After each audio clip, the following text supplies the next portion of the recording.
Hello, I'm Dr. James Bogash, expert in health and longevity and creator of Bogash Life in Balance. And today we're going to talk about a Lancet, technically in preprint, but Lancet generally doesn't do this. It's a study put up about a week ago out of Sweden, not funded by anybody, and about 842,000. There's a very large number of people in the study in Sweden looking at vaccination and the all critical time period of what happens after 6 months, because most of these trials have looked at up to 6 months, and there's probably a reason why some of the vaccine trials unblinded, or they gave the placebo group the vaccine after 3 months, because it kind of clouds the issue of how effective it is or isn't with time. And so a couple things that are clear is that the immunization does seem to protect against vaccination, or against hospitalizations and severe cases and death, at least for the short period of time. What's not being educated or informed is that there's a 2-week period of time that we call the warning window, that 2 weeks after the first vaccination or after booster, like, there's some danger of increased risk of bad things and COVID infections going on.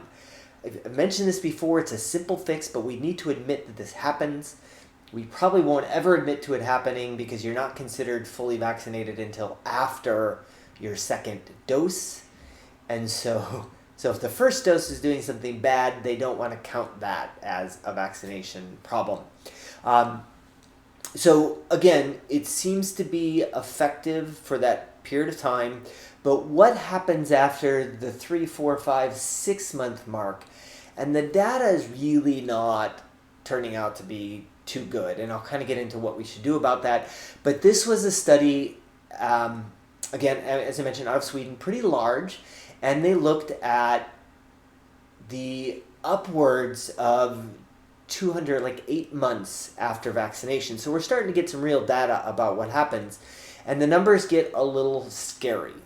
And so the other thing that's important is they took data from January 12th to October 4th, so it also encompassed Delta, which a lot of the studies do not encompass Delta. So it's kind of like, since Delta is a predominant strain, right, or predominant mutation, right now we need to encompass data that includes Delta. So as they saw in the study, and they looked at it, Sweden had Moderna, Pfizer, and AstraZeneca, and they looked at each of the individual. They looked at the individual vaccinations and how they progressed with time.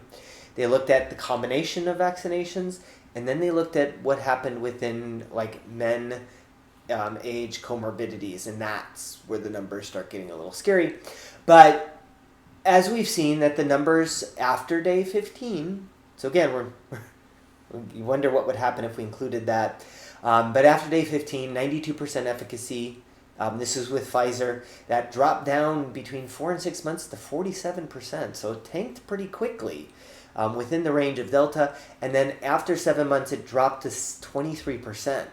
And this is everybody included. And I'll explain why that's a problem in just a minute. Moderna was 59% at 6 months, so it was holding out a little bit better. AstraZeneca after 4 months was negative 19%. In other words, those people were getting infected more often than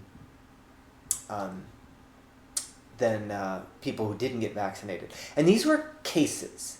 So keep in mind, we know that, like, essentially this whole argument that it was designed to stop spread is not really holding water. You can argue that people are less likely to get sick, and if they are, they're less likely to spread.